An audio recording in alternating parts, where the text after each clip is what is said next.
Hi, everybody. Ron Placone here. And Sunday, May 17th, is the International Day Against Homophobia and Transphobia, or Idaho for short, which I find a bit of gleeful irony in the fact that the acronym for this day has Idaho in it, a state that maybe is not known for being the most open-minded, although I'm sure there's many open-minded people in Idaho. Not trying to generalize too much here, but couldn't help get a little bit of a chuckle out of that irony. And the important thing about days like this, first of all, this day exists, and it's existed since 2004, and it's going to exist for a very, very long time because it has to. Homophobia is still very real. Transphobia is still very real. And the importance of days like this, other than just the fact they exist because they have to exist, is it's a time to kind of recognize how far the movement has come and how far it still has yet to go. Both those things, I think, are important to recognize. And so let's start with the positive, because I consider myself an ally. I have a lot of friends and family that are members of the LGBT community that are homosexual. And I think it's important that we continue to fight for equal rights and that we continue to fight discrimination. And there's been a lot of things to be happy about, and a lot of things, especially in this year in particular, to still be saying, okay, we still have a long way to go.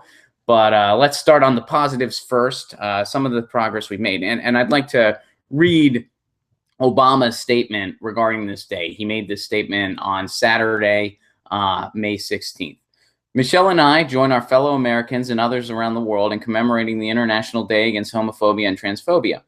We take this opportunity to reaffirm that lesbian, gay, bisexual, and transgender rights are human rights, to celebrate the dignity of every person, and to underscore that all people deserve to live free from fear, violence, and discrimination, regardless of who they are or whom they love.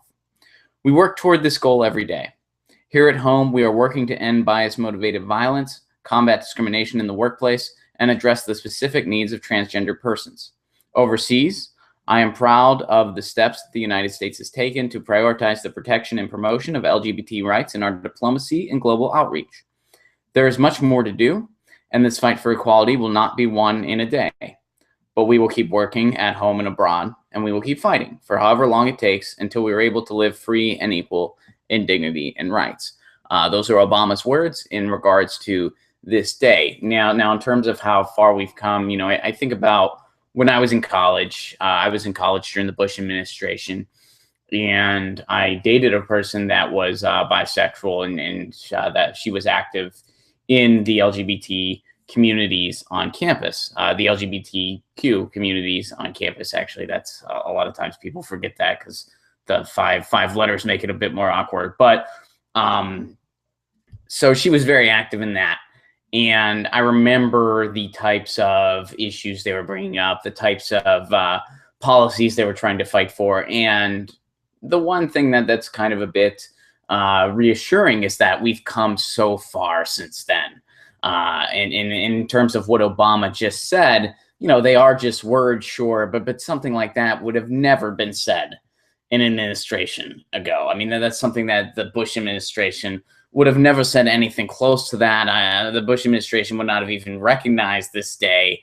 And that administration had no interest in equal rights for homosexuals. It just wasn't even on the agenda. And in those meetings that I would go to with her in college for those groups, a lot of the things people were bringing up, they just want to be able to get a job in their community because they can't get a job because they're gay, and the type of discrimination that they face on a daily basis, and starting the fight there. So yes, a lot of progress has been made, and that is reassuring. More and more states are recognizing same-sex marriage. Where I live in Tennessee, we're still not there yet, which is very discouraging for me. On a personal level, I really don't want to see us be last. But hey, if something federal comes in before we get there in Tennessee, I guess that is what it is. And I certainly want to see it happen on a federal level. So I guess I'll just accept whatever happens. But it will kind of hurt me personally, being somebody that's active in progressive media in the state, if we are last. But anyway, that's a side note. So that's happening.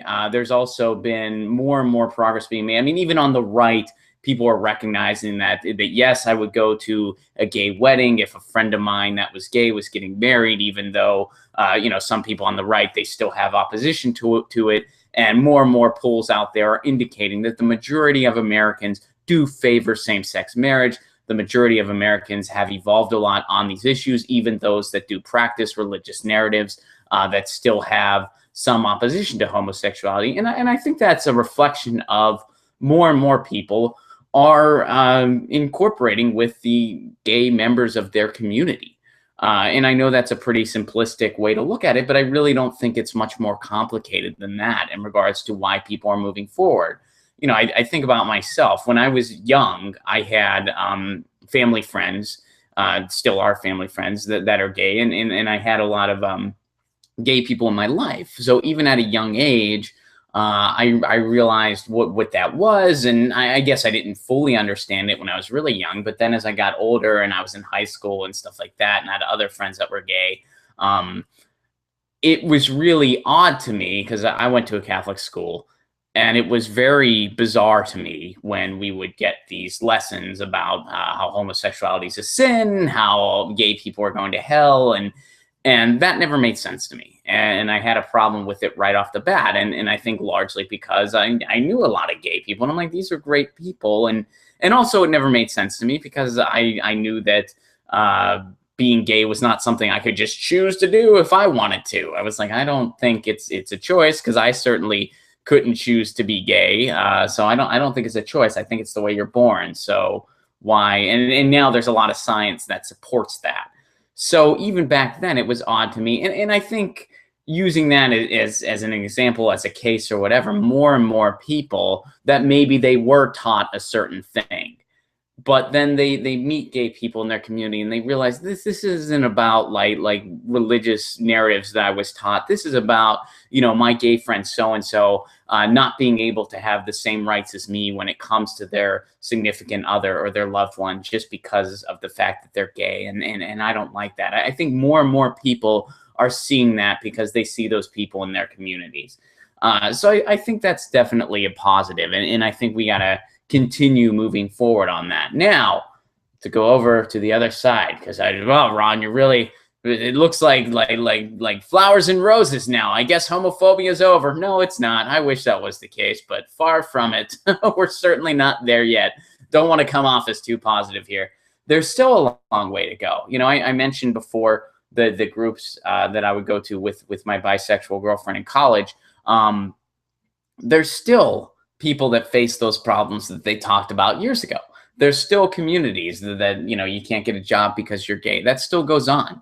We had the, quote, religious freedom, quote, bill in Indiana that pretty much allowed discrimination and bigotry. And yes, the people did speak up and they spoke loudly, but there was still a lot of folks that wanted that don't want gay people in their establishment, that want to be able to openly discriminate. There's still a lot of these archaic attitudes that are very prevalent, a lot of homophobic narratives that are very hateful and are very prevalent.